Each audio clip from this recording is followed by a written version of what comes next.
आज हम लोग पढ़ेंगे टॉल्यूइन। ठीक है, तो फिनॉल कल हम लोग पढ़ के खत्म कर चुके थे, फिनॉल टोटली खत्म हो गया था और पेपर में भी हमने बता दिया था। ठीक है ना, पेपर में फिनॉल कई तरीके से पूछा जाए, जैसे भी सारी रिएक्शन एक जगह है, फिनॉल की रिएक्शन जितनी भी प्रोसेस पता हो गया, क्या कैसे रिमूव होकर निकल रहा था, ये हमने साफ साफ बता दिया है सब कुछ। ठीक है ना, अब चलते हैं टॉल्यूइन की। देखो टॉल्यूइन ढूंढोगे किताब में नहीं मिलेगा, लेकिन टॉल्यूइन की रिएक्शंस अलग अलग अलग अलग जगहों पे सब जगह बिखरी हुई है। अब उसी टॉल्यूइन को हम एक जगह इकट्ठा लिखवा देंगे, टॉल्यूइन की बनाने की विधि से लेकर टॉल्यूइन के सारे रिएक्शंस तक की चीजों को। ठीक है ना, तो ऐसा नहीं कि सिलेबस में नहीं है लेकिन उसकी हेडिंग इधर जो बिखरी हुई है सभी जगहों पर, तो एक जगह इकट्ठा हम पढ़ेंगे टॉल्यूइन। टॉल्यूइन आज की पहली हेडिंग है टॉल्यूइन। पहला नंबर क्या जानेंगे? सूत्र। टॉल्यूइन का सूत्र क्या होता है? तो C6H5CH3। दूसरा नंबर अणुभार M इज इक्वल टू 12 गुणते 6 प्लस 1 गुणते 1, भैया 8 कर दे रहे हैं डायरेक्ट, 5 और 3 कितना 8, प्लस यहां पे 7 कर देते हैं, 6 1 7, टोटल मल्टीप्लाई कर लेना, M क्या आ जाएगा। तीसरी नंबर संरचना। संरचना क्या दिखाएंगे बच्चा?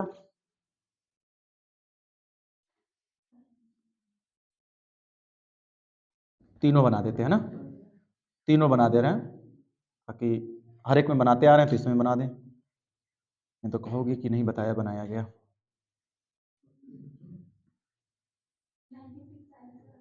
96 आ नहीं पाने दोस्त, गलती हुआ तो तुम लोगों के ऊपर है, हमारा नहीं उसमें कोई हाथ है। अरे अरे चश्मा 92 को 90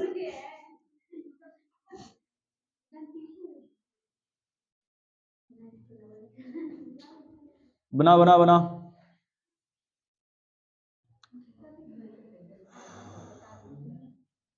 वो 3 तरीके से ऐसे जैसे जो संरचना बन जाए, सब कुछ एक ही है, अलग नहीं है कोई। बनाने की विधि, बनाने की विधि पहली हेडिंग औद्योगिक विधि द्वारा बना देते हैं। हाँ पीछे वाला देख सकते हो बच्चा, वहां पर भी मिल जाएगा, पहले समझते हैं। बनाने की विधि में पहली हेडिंग कौन सी? औद्योगिक विधि द्वारा।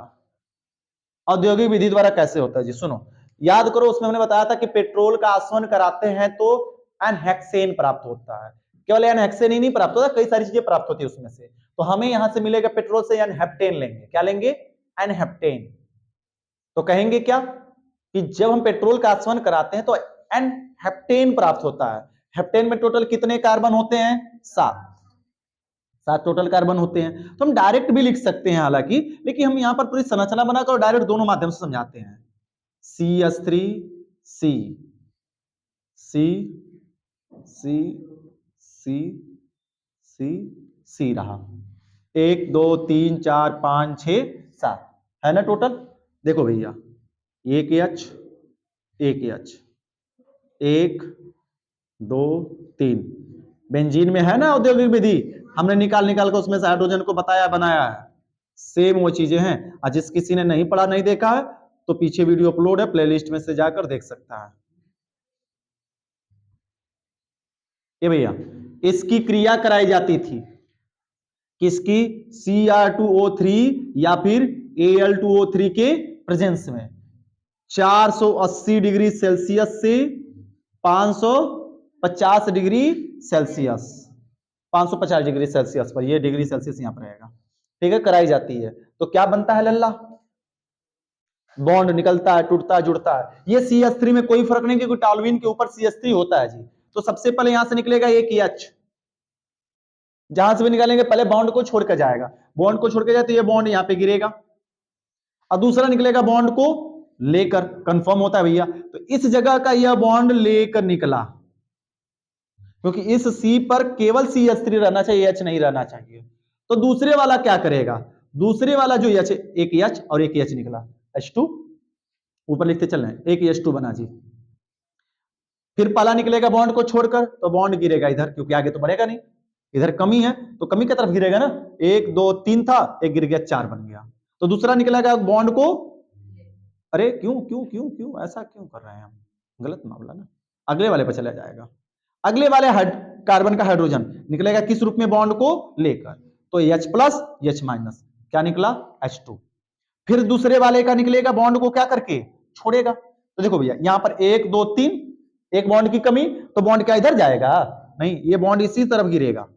जब बॉन्ड इधर गिरा तो अगला प्लस निकला, तो अगला वाला किस रूप में निकलेगा, माइनस के रूप में, बॉन्ड को लेकर H H क्या निकला H2। अब अगले केस में क्या होगा, यहां से पूरा 2 हाइड्रोजन निकलेगा, एक हाइड्रोजन बॉन्ड को छोड़ेगा पहले प्लस, और फिर एक निकलेगा बॉन्ड को लेकर माइनस, H प्लस माइनस मिलकर H2, यानी टोटल कितना H2 निकल गया, 4 दूना के 8, 8 H2 निकल गया। जैसे जैसे हम वैसे बनाते हैं, पहले हम CH3 C C C C C C हो गया, ठीक है ना। अब मामला समझना लल्ला, ये बॉन्ड गया यहां पर, इसके बीच में बना बॉन्ड खत्म, बॉन्ड लेकर निकल गया, एक भी हाइड्रोजन बचा नहीं बचा जी, ठीक है।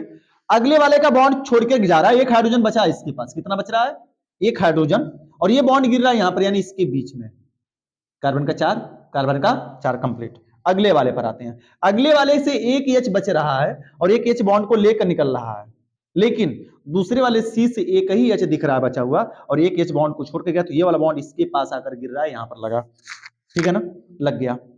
अगले वाले कार्बन का हाइड्रोजन बॉन्ड को लेकर जा रहा है, तो केवल एक ही H बच रहा है, यहाँ पे कोई बॉन्ड नहीं बच रहा है जी। ये बॉन्ड बचता हुआ दिखाई दे रहा है, नहीं बचता हुआ दिखाई दे रहा है।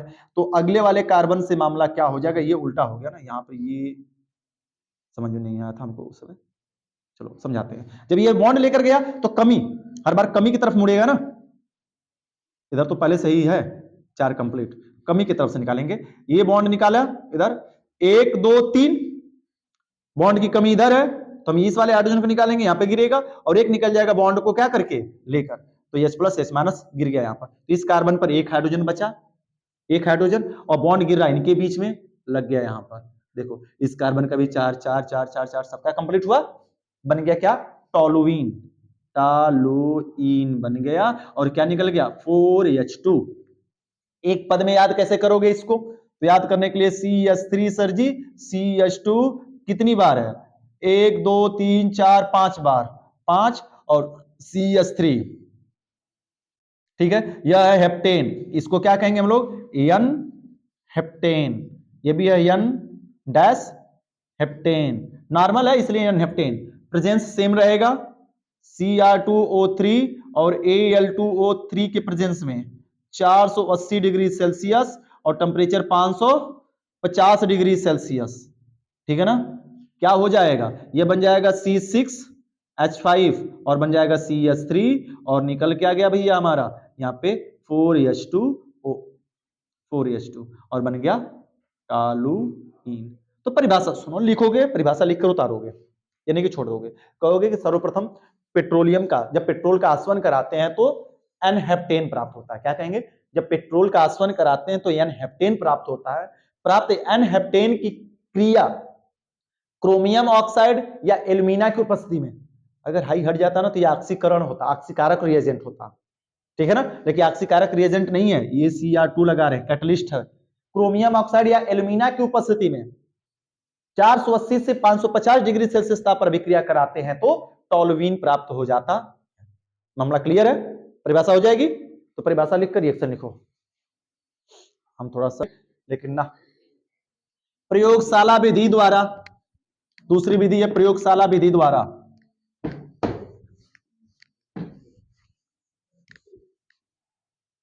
प्रयोगशाला विधि द्वारा